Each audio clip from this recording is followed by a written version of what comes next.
Amén, amén. Qué lindo es poder adorar al Señor juntos en familia. Este día vamos a comenzar una nueva serie. Vamos a hacer algo un poco diferente. Creo que usted conoce mi estilo de enseñanza, que me gusta entrar profundo, hablar acerca de las lecciones que leemos y cómo aplicarlas en nuestro diario vivir. Pero de un tiempo para acá he sentido fuertemente dentro de mí el deseo de predicar a través de la Biblia, en el libro de Marcos. Así que en este día nosotros vamos a comenzar un tipo de estudio un poquito diferente. Y es una jornada, es un viaje a través del libro de Marcos. Ahora, un poco de trasfondo. Marcos no era un apóstol, sino que era discípulo y un socio muy cercano del apóstol Pedro. Alguien a quien Pedro se refiere acerca de él en su epístola, 1 Pedro capítulo 5, y le llama a Marcos su hijo en la fe. Y es muy interesante que no se nos habla en la Biblia acerca de Marcos, del padre de Marcos, por ejemplo, y Pedro llega a formar esa función como un punto fijo y firme, como un padre para este hombre joven. Como tal, porque él es discípulo de Pedro, hay cierta urgencia, mucha acción que podemos leer en el libro de Marcos. O sea, que es algo que corre acción, acción, acción, milagro tras milagro, hecho tras hecho. Y él nos da un relato sucesivo, detallado, fuerte y animado acerca de lo que es el ministerio y la vida de Jesús. Ahora, ese tipo de enseñanza que vamos a estar viendo, vamos a ir en porciones cortas, leyéndolo, desglosándolo, estudiándolo, y luego seguimos a la siguiente porción. A Marcos se le conoce como Juan Marcos. En el libro de Hechos, en el capítulo 12 y 13, se habla algo acerca de él. Fue parte del equipo misionero de Pablo, de su primera gira misionera, juntamente con Bernabé. Pero algo sucede en ese viaje misionero. No nos dice la Biblia lo que es, pero lo que sí nos dice es de que este hombre se regresó del viaje misionero de regreso a casa. No se nos explica el por qué lo hace, pero simplemente es algo que decidió regresar a casa. Y por lo tanto, cuando era tiempo de ir al siguiente viaje misionero y quería ir, Pablo lo rechazó, dijo que no podía ir con él. A raíz de esa decisión firme de Pablo, el equipo misionero se divide en dos, y Bernabé, que en paréntesis es primo de Marcos, se lo lleva a él y ellos van en una segunda jornada misionera separados de Pablo. Lo que me encanta de la Biblia es cómo podemos ver los momentos débiles de los hombres y las mujeres. Vemos el punto débil, la frustración, el fracaso, pero también vemos la restauración de muchos de ellos, y vemos a un hombre ahora aquí, viendo hacia atrás, ya un hombre maduro, un hombre que habla acerca de lo que había aprendido de Pedro. Ahora, aunque Marcos refleja mucho a Pedro, hay dos porciones en el libro de Marcos que creo que nos abren el corazón del hombre.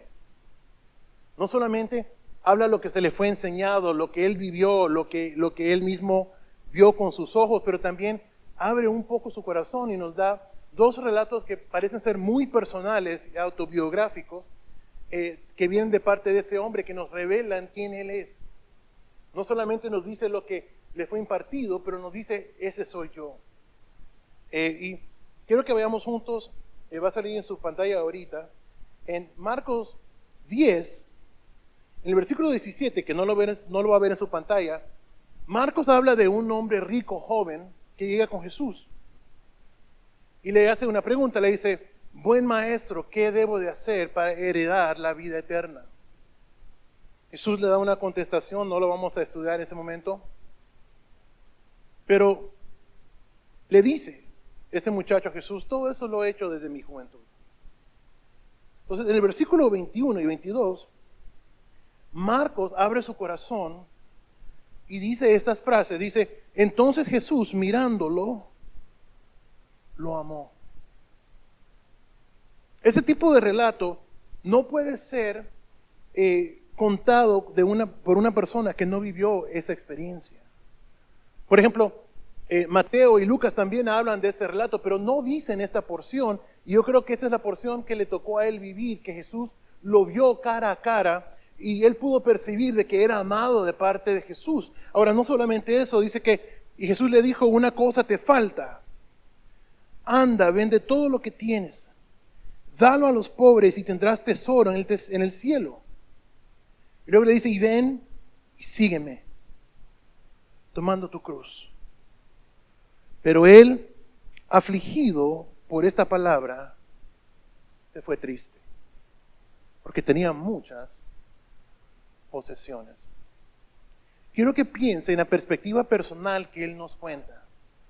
Como lo dije anteriormente, el relato en general lo cuenta Mateo y lo cuenta Lucas, pero dejan afuera este detalle porque no les tocó a ellos vivirlo, que Jesús lo vio a este joven en la cara, que vino buscando algo de parte de Jesús. Dijo, ¿qué debo de hacer para heredar la vida eterna? Jesús lo queda viendo a la cara y le dice, en silencio, te amo.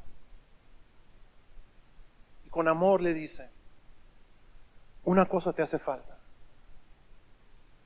Deja atrás tus ídolos. Ahora, no lo dice así, dice, toma todo lo que tienes, despójate de todas tus riquezas. Y luego, ven y sígueme. Toma tu cruz y ven conmigo. Y luego él abre su corazón y dice que con tristeza no fue. Porque amaba más lo que tenía en la mano, sus riquezas. Ahora, para mucha gente no se trata de dinero en el banco, se trata de adicciones, se trata de vicios, se trata de mentiras, de abusos, de fraudes, de todo tipo de enojo y resentimiento personal que no estamos dispuestos a dejar atrás por venir tras Jesús. No importa lo que sea lo físico, porque lo físico es solamente aquello que nos ata. Hay una acción mayor y es esa idolatría, esa que nos mantiene atados a la cosa que no nos deja ser libre. Jesús le ve a este hombre joven y le dice, qué bueno que vas a la iglesia, qué bueno que eres miembro, qué bueno que llegas cada domingo, pero te falta una sola cosa, dejar atrás a tu ídolo. Ven y sígueme. Toma tu cruz. Ese tipo de mensaje todavía es el reto grande que cada ser humano recibe de parte de Dios. Dios nos llama a una aventura, a una nueva vida, a escalar con Él, a vivir con Él, a servirle a Él, pero lo que nos mantiene atrás es esa cosa que nos ata, ese ídolo. Para algunos son las mujeres, para otros la bebida, sea lo que sea, estamos atados a algo. Y Dios le dice a este hombre, déjalo atrás. Ven conmigo. Toma tu cruz y sígueme. Por eso creo que esta porción es donde Marco abre su corazón con nosotros y nos dice, así estaba yo.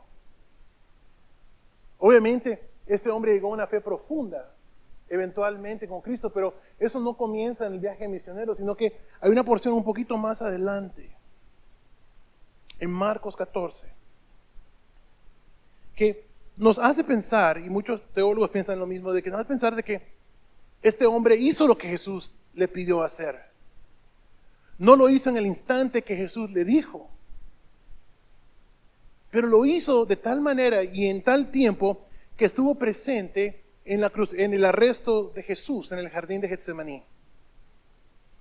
Ahora, sucede algo muy interesante esa noche, que Marcos nos revela que Pedro se airó.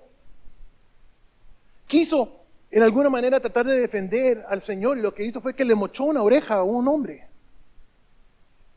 Y Jesús habiéndole sanado, se lo llevaron arrestado. Los discípulos se fueron a esconder, se fueron donde su mamita, a su casa, yo no sé dónde se fueron, pero cada quien se fue de ese lugar, pero se quedó un muchacho viendo.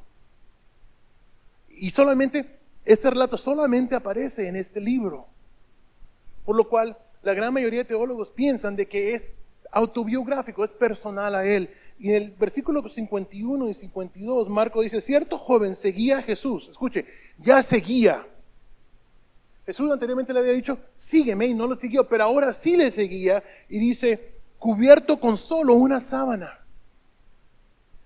Cuando lo aprendieron, el joven dejó la sábana y huyó desnudo. Jesús le hizo una invitación radical a este muchacho. Le dijo, toma todo lo que tienes, deshate de eso y sígueme, ven conmigo, estate conmigo. Yo creo que en gran parte por eso es que aquí dice que no era cualquier muchacho, no era un curioso, no era un metiche. Dice, había un joven que le seguía.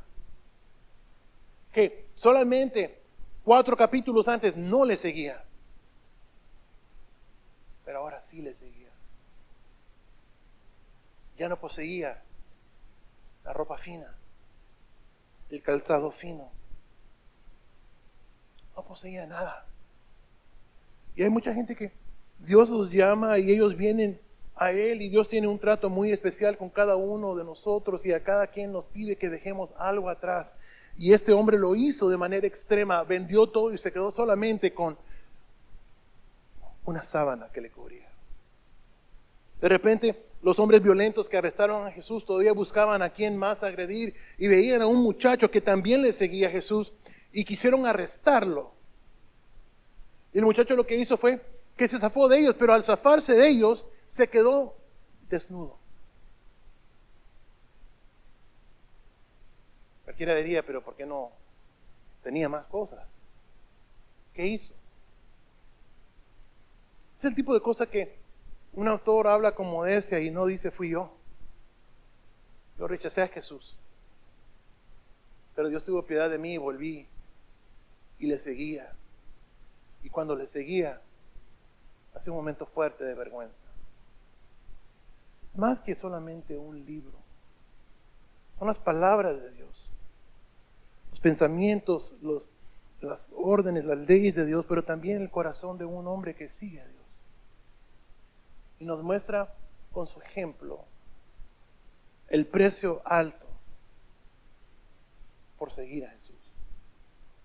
Porque vivimos en un tiempo donde no nos cuesta nada seguir a Jesús. Vivimos en un país donde todavía no es ilegal ir a la iglesia o tener una Biblia o escuchar música cristiana. Los días llegarán donde lo será, pero por ahora no lo es. Y porque no lo es, la gente es renuente y no le pone atención a las cosas de Dios. Ahora vamos a la acción en el libro de Marcos. Comenzamos desde el capítulo 1 al 5 en este día, pero antes de ir allá, Él nos habla de algo muy importante. Y con el corazón creo que nos habla acerca de lo que es más importante para cada uno de nosotros, para cada persona. Hay gente que no piensa en la vitalidad, en lo urgente del mensaje de la palabra de Dios, pero es un mensaje urgente para todo ser viviente. Toda persona necesita el mensaje de la Biblia. Si vamos juntos a Marcos capítulo 1,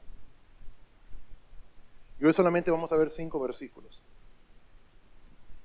Y dice, principio del Evangelio de Jesucristo, el Hijo de Dios. Como está escrito en el profeta Isaías, yo envío a mi mensajero delante de ti, el cual preparará tu camino. Una voz clama en el desierto, preparen el camino del Señor, enderecen sus sendas. Juan se presentó en el desierto y bautizaba y proclamaba el bautismo de arrepentimiento para el perdón de pecados. Toda la gente de la provincia de Judea y de Jerusalén acudía a él. Y allí en el río Jordán confesaban sus pecados. Y Juan los bautizaba. Por favor, acompáñenme en una oración. Padre, te damos gracias por tu palabra. Gracias porque ella es alimento, es vida, es luz. Señor, es aquello que sana nuestro ser. Y hoy, al estudiar tu palabra, yo te pido de que pueda enseñarla con claridad, con pasión, Señor. Pido que tu palabra sea recibida por cada una de las personas que nos escuchan, que abran su corazón a la verdad de tu palabra. En el nombre de Jesús. Amén. Y amén. Ese día quiero comenzar con una pregunta. Le quiero hacer una pregunta a usted. Pero no quiero que responda en voz alta, ¿se vale? Cada quien obviamente va a tener una respuesta. No es una competencia, sino que en sí es una pregunta que nos ayuda a pensar. Y la pregunta es, ¿cuántos evangelios hay? ¿Cuántos evangelios hay? Bueno, se escucha mucho acerca de diferentes evangelios, ¿no? Los primeros 4 libros del Nuevo Testamento, la gente les llama evangelios. Pero la respuesta es la siguiente: hay solamente un evangelio, y es el evangelio de Jesús. Por eso en el versículo 1 Marcos dice que ese es el principio del evangelio de Jesucristo, el Hijo de Dios. El evangelio son las buenas nuevas de Dios para la humanidad, y es uno solo, es un solo mensaje, y es el mensaje de Jesús para usted, para mí, para toda la humanidad. Ahora, lo que hay en los primeros 4 libros del Nuevo Testamento son 4 relatos acerca del evangelio. Y me gustaría usar un ejemplo muy práctico, porque todos conocemos esta propiedad. Y aquí en la esquina hay 4 stops, hay un detén de 4 vías. En la Ramona se tiene que detener uno a ambos lados, y también en la San Bernardino se tiene que detener uno. Me recuerdo cuando Giselle y yo llegamos a esta iglesia, fue en diciembre del 22, que a menudo los carros atropellaban el stop que estaba ahí en medio y lo botaban. Y de vez en cuando, cada cuantos meses venían la ciudad otra vez a poner otro rótulo. Eso hasta que pusieron un stop que relampaguea con una luz roja. Aún así hay accidentes en esa intersección. Y hace unas semanas vino alguien a la oficina que venía buscando a ver si teníamos cámaras que apuntaban hacia esa intersección, porque había un accidente fuerte. Un hombre chocó a una mujer, le dañó mucho el carro, le dañó a ella y luego se corrió. Llegó la policía, y la idea de la policía fue que vinieran con nosotros para ver si había cámaras. Y le expliqué, no tenemos cámaras allí, tenemos cámaras solamente para el campus central, pero no para esa parte. Pero típicamente en los años, imagínense cuántos accidentes han habido en esa intersección. Y en este caso lo que tenemos son 4 relatos de 4 personas identificados con un evento. En este caso es la vida, la enseñanza, la muerte y la resurrección de Cristo. Digamos, en un accidente hay 2 testigos, la persona que va en un carro, la persona que va en otro carro. Luego tal vez puede haber otros peatones de un lado que ven. Cada uno vio lo mismo, pero tiene una perspectiva diferente. Por ejemplo, un chofer dice, choca, es golpeado, pero dice que la culpa es del otro. Ambos tienen su perspectiva. Pero luego tal vez puede haber acá otra persona viéndolo y dice, no, este carro se pasó al stop y golpeó al otro. Él tiene otra perspectiva. Pero tal vez el que está acá dice, no, venía el carro y venía bien, pero el otro no se detuvo completamente y se corrió. Hay 4 diferentes perspectivas acerca de un solo evento. Ahora, en los 4 libros del Nuevo Testamento, nada se contradice. No son 4 personas con una historia diferente, sino que se armonizan. Hay 4 libros con 4 diferentes autores que nos dan información que Dios nos da a través de ellos. Dios inspira cada uno de esos libros, y Dios nos da las palabras que debemos de escuchar a través de ese autor. Y en este caso, Marco tiene una perspectiva muy única. Por ejemplo, el libro de Mateo tiene una perspectiva donde su audiencia es el mundo judío. Él les habla que Jesús es el rey heredero mesiánico de David. Dios le hizo una promesa a David, le dijo que siempre habría un rey sobre el trono de Israel que era del linaje de David, y ese es Jesús.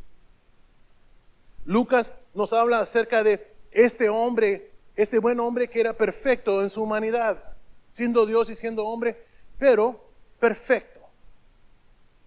Juan nos habla acerca de la divinidad de Jesús. Por eso él dice que en el principio era la palabra, el verbo, y el verbo era con Dios, y el verbo era Dios, y todo lo que fue creado por él. Nos presenta al Jesús sobrenatural. Pero Marcos nos habla acerca del Dios que dejó su trono y vino a hacerse siervo. Vino a servirnos en nuestro dolor, en nuestra necesidad. Ese es el Dios que está con nosotros.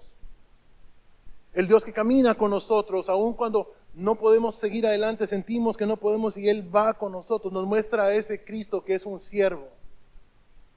Y dicho de paso, por eso es que usted y yo tenemos que ser siervos también. Nos presenta esa perspectiva muy fuertemente. Ahora, algo muy interesante, que el libro de Marcos es el primero de esos 4 libros que fue escrito. Pensemos en un momento lo que era la comunicación de la iglesia en su inicio. Tenían una comunicación verbal. Por eso el libro de Hechos dice que todos los días se reunían a los pies de los apóstoles y escuchaban la enseñanza de los apóstoles. La verdad de Cristo, la palabra de Cristo, la ley de Cristo transmitida verbalmente. Ahora, con el tiempo, comenzaron a compartir lo que eran pequeños tratados. No sé si usted alguna vez recibió algún tratado chic. ¿Sabe de lo que hablo? Levante la mano si alguien sabe de lo que hablo. Que, por ejemplo, le parecía caricatura, ¿no? Como comic book en inglés, y al frente dice el infierno, y luego adentro muestra a un hombre borracho que va al infierno y todo eso. Y esa idea no es original del siglo pasado, sino que la iglesia en sus inicios apuntaban alguna verdad de Cristo, algún mandamiento, alguna enseñanza de Dios, y eso es lo que compartían de persona en persona. Ay, voy a ver a mi tía, ahora le voy a llevar un poquito de la palabra de Cristo. Pero con el tiempo, Marco escribe este primer relato del Evangelio. Es un libro completo que nos muestra la vida de Jesús. Ahora, él no se detiene para hablarnos del nacimiento de Jesús, no nos dice de las genealogías, no nos dice nada de eso porque va directamente al grano. Y quiero que considere lo siguiente. El libro de Marcos es correcto y auténtico. Él lo escribió en el momento que muchos de los apóstoles todavía vivían. Y no solamente ellos, sino los cientos y miles de personas que habían presenciado a Jesús, que habían seguido a Jesús, que habían escuchado de Jesús mismo. Y ninguna de esa gente refutó o negó lo que él escribió en este libro. Nadie dijo, hey, yo estaba ahí, Jesús nunca dijo eso. Yo andaba con él y Jesús nunca dijo eso. Jesús nunca hizo eso. Eso no existe en este libro. Por lo tanto, debe de ser considerado, como toda la Biblia, como algo genuino y legítimo de Dios. Ahora, la gente tiene derecho a rechazar a Jesús, a rechazar el libro por completo. Tiene la libertad para hacerlo. Pero lo que nadie tiene libertad de hacer es decir que es falso, o que contiene palabras mentirosas, o que es fraude. Porque si lo hubiera sido, no lo hubieran condenado Pablo y Pedro, Juan, cualquiera de los que estaban vivos todavía no pudieran haber refutado lo que él escribe acá. No lo hacen. Y ese es un indicativo de que el libro es genuino en contenido, intención y naturaleza. Ahora, quiero que pensemos en lo siguiente.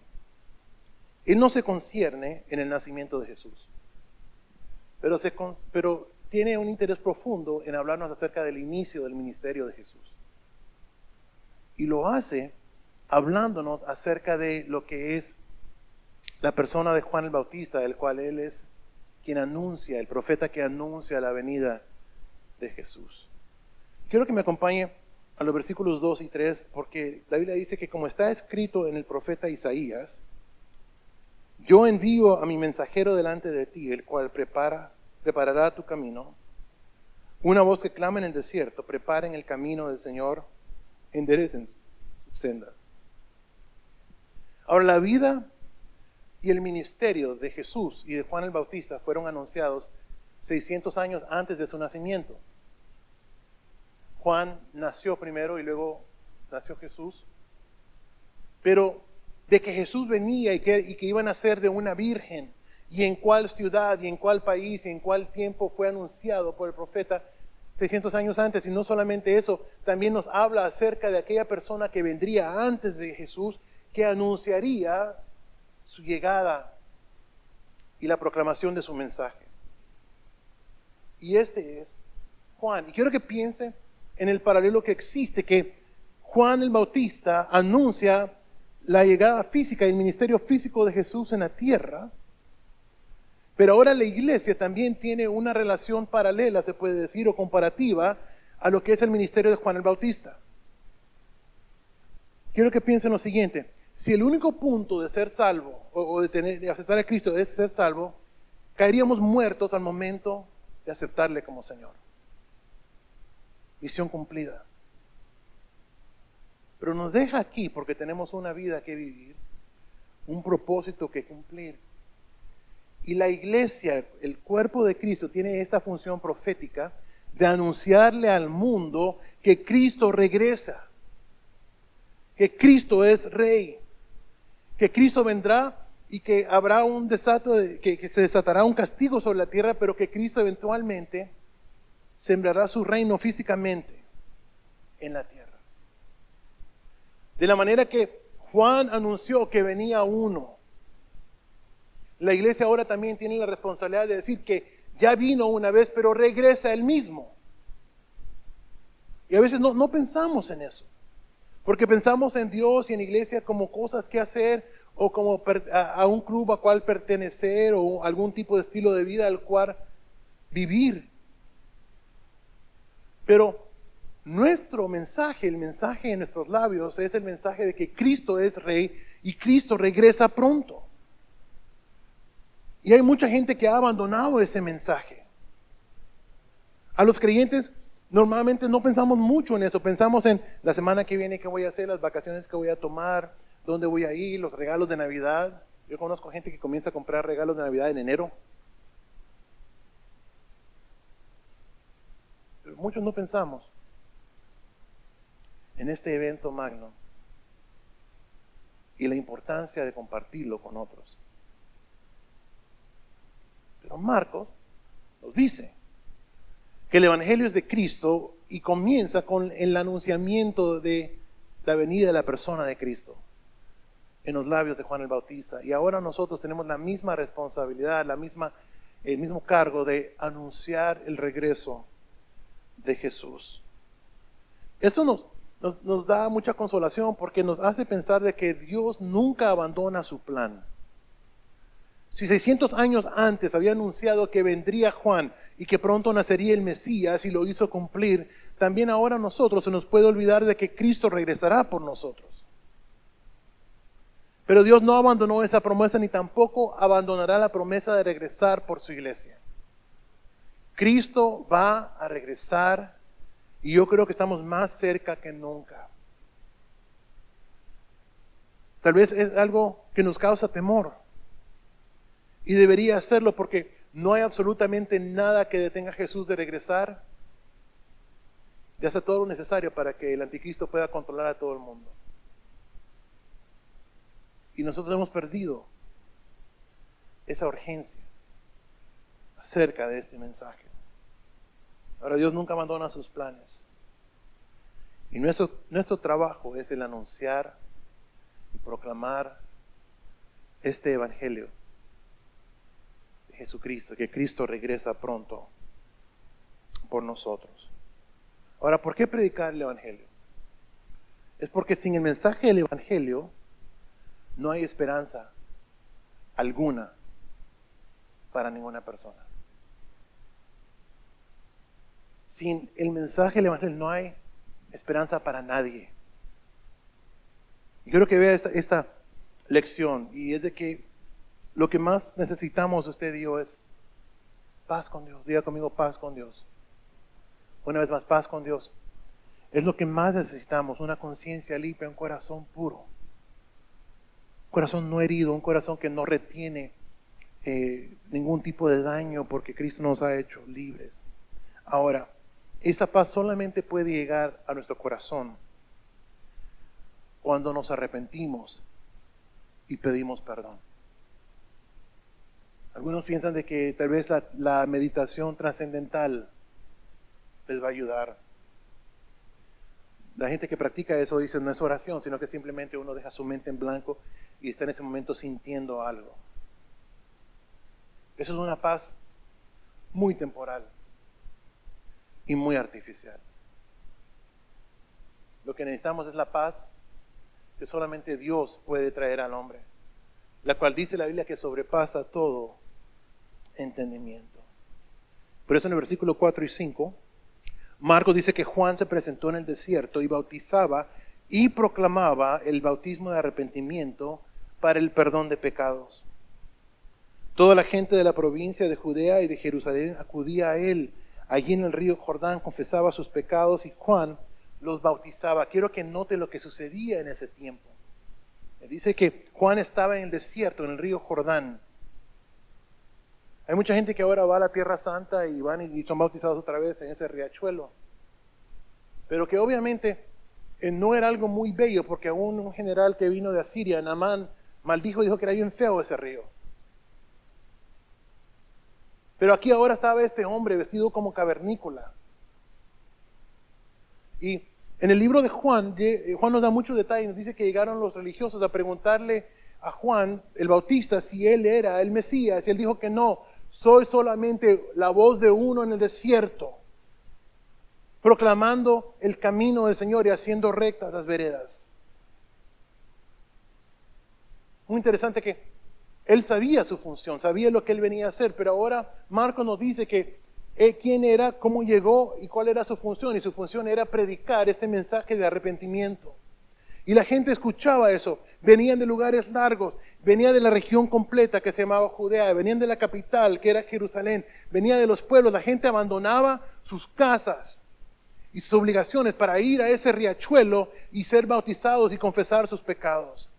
Ahora, este bautismo no era un bautismo de salvación, ningún bautismo lo es, sino que el bautismo lo que es una expresión externa de lo que ya ha pasado en el corazón y la mujer del hombre, en el corazón del hombre y de la mujer.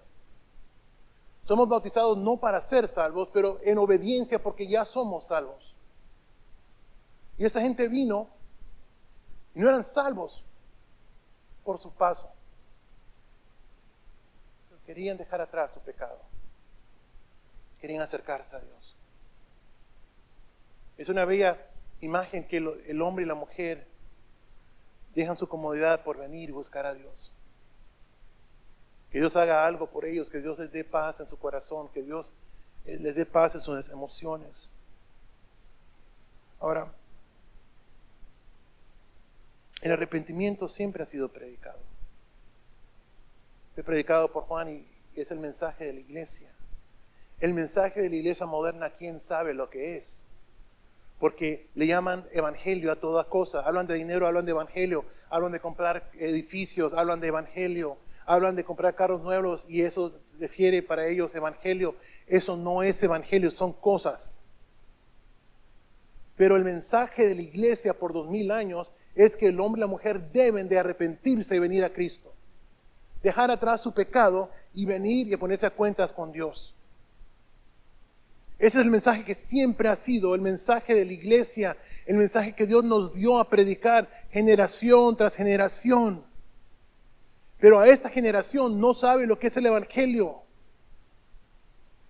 No sabe lo que creemos. Pero Dios nos ha llamado a predicar la importancia de dejar atrás el pecado y venir a Cristo. Es tan vital. Esta iglesia puede sobrevivir y tener un futuro exitoso si nosotros predicamos a Cristo crucificado, a Cristo resucitado, que Cristo perdona y salva y restaura. Esto no tiene que ver con números. Incluso hablaba un poco de esto en el servicio primero, y es de que, por ejemplo, la iglesia más grande de Estados Unidos, la cual tiene 60,000 personas en audiencia cada domingo, para el día de resurrección le dio instrucción a toda la congregación que no le hablaran a nadie de pecado, ni del infierno. ¿De qué vamos a hablar? Sí, no podemos apreciar las buenas nuevas del evangelio si no entendemos que Cristo nos rescata de algo, y eso es el infierno. ¿Salvos de qué? La iglesia, el creyente debe de proclamar a Cristo, su sacrificio, su vida, su muerte, su su resurrección. Pablo, hablando en la iglesia en Roma, le dice, porque no me avergüenzo del evangelio, porque es el poder de acción, el poder de Dios en acción. La iglesia no puede estar avergonzada del mensaje de Cristo, porque Cristo es todo para nosotros. No tiene sentido ni tomar una cruz, ni venir a una iglesia si Cristo no es el centro de nuestra vida. Por eso Cristo tiene que serlo. Y el mundo tiene que saber que todavía hay un Dios que salva a la gente. Y lo que Él requiere es que la gente venga a Él. Abran su corazón a Él. Que lo sigan de corazón. Eso es lo que Dios nos está retando a hacer. ¿Por qué no oramos juntos? Le pido que por favor cierre sus ojos. Mientras oro le pido que usted en sus propias palabras se comunique con el Señor. Padre, te damos gracias por tu palabra, Señor, la cual nos sacude y nos hace incómodas a veces, Señor.